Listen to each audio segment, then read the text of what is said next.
nyaka giko. Kawachako jatatije mar duol mochung'ne penje pachoka David Njegere okoni gikore mar rango kendo tese mag penj mag jopuonjre mamoi DEB primary e boma Bungoma ma en bang' tend skul no kod jonyuol ng'ur ni duoko mane omigi ok en duoko chuth. Gikoni gin gi geno ni ne gikalo penj go mokalo kanyo. Jopuonjre mokwongo duoko ma higa ni ne oyudo max 365. Mopogre ga mokalo mane japuonjre mokwongo yudo max 419. Ma biro mana ndalo ariyo bang' migawo mar somo golo duoko mar penj mag klas aboro.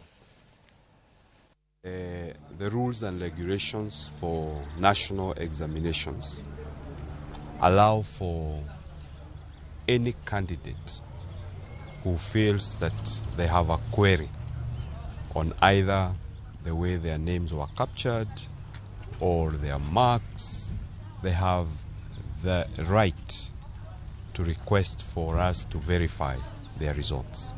So as soon as we receive this, we verify for each and every candidate, and that is a procedure that will be followed even in this case. As soon as they submit their query, we are going to verify. Kawuok e lipot mar